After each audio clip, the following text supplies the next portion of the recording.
vidéo assez rapide donc, concernant le volume du cône de révolution. Alors je ne vais pas refaire toute la démonstration parce que si vous vous souvenez, on a déjà utilisé donc, le volume cette année avec le volume d'une pyramide. Et bien ici on a un peu de chance, c'est-à-dire que la formule pour calculer le volume d'une pyramide, c'est exactement la même que pour calculer le volume d'un cône de révolution. Ce qui va changer, ça va être la base. Donc la propriété, le volume grand V d'un cône de révolution est égal au tiers du produit de l'aire de sa base par la hauteur du solide h, c'est-à-dire V est égal à R de la base fois H divisé par 3. Alors pourquoi divisé par 3 ? Si vous vous souvenez de l'expérience qu'on avait fait en classe donc avec de l'eau et puis le prisme et la pyramide, et je peux faire exactement la même chose avec un cône de révolution et un cylindre qui ont donc exactement la même hauteur et la même base.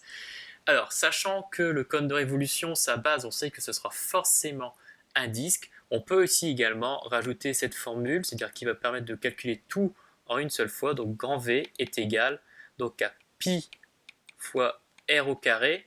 Donc, pi fois r au carré, donc ça c'est la formule pour calculer l'aire d'un disque, fois h, le tout divisé par 3. Si vous voulez utiliser cette formule-là comme ça directement, vous avez tout à fait le droit.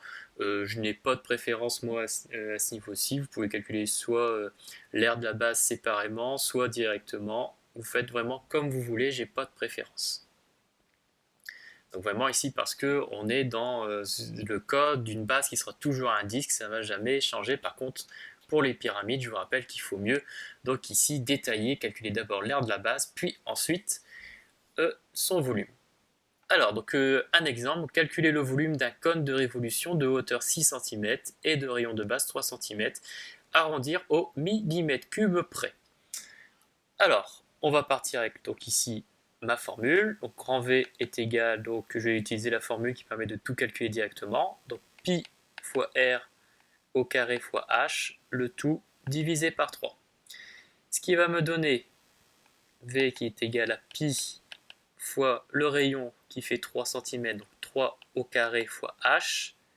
Le h, pardon, je le connais déjà, je vais pouvoir remplacer. h, la hauteur, fait 6. Le tout divisé par 3. Ce qui va me donner, alors ce que je vais faire ici, c'est que je vais laisser pi tout seul, et je vais multiplier tous les nombres entre eux. Donc 3 au carré fois 6, ce qui va donner 54, et 54 divisé par 3, ça fait 18. Donc j'arrive à 18 pi. L'unité, je suis en centimètres cubes. Alors si vous voulez, ça ici, c'est ma valeur exacte. Je ne peux pas être plus précis à ce niveau-là. D'ailleurs, si vous prenez tout avec le pi, vous mettez tout ça dans votre calculatrice, c'est ce que votre calculatrice va ici afficher.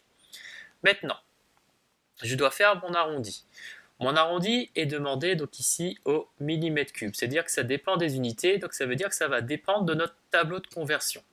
Alors surtout ce qu'il faut vous rappeler, c'est que, voilà, je vais prendre un petit tableau, donc décimètre cube, centimètre cube, millimètre cube, c'est qu'à l'intérieur ici de chaque grande colonne, vous avez 3 petites colonnes. Ça c'est surtout quelque chose qu'il faut bien faire attention. Donc vous avez bien chaque colonne qui est divisée en 3. Donc pour ici avoir une valeur approchée, je prends ma calculatrice, donc je fais 18 fois pi, ce qui me donne alors 56,548667776, etc., etc. Alors, je suis toujours en centimètres cubes, ça veut dire que dans mon tableau, je suis ici à donc 56, donc 5, 4, 8, 6, 6, etc., etc. Je veux un arrondi au millimètre cube, c'est-à-dire qu'il faut que je m'arrête à la colonne des millimètres cubes, c'est-à-dire à la fin de cette colonne-là.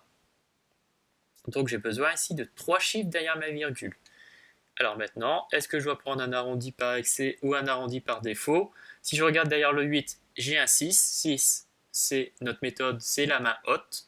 Donc je dois prendre un arrondi par excès. Donc mon volume est environ égal à 56,549 cm3.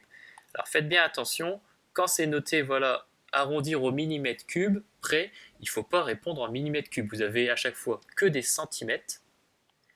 Donc vous avez bien votre unité qui est centimètre cube. C'est juste ici, le millimètre cube va vous dire de prendre combien deux chiffres après la virgule.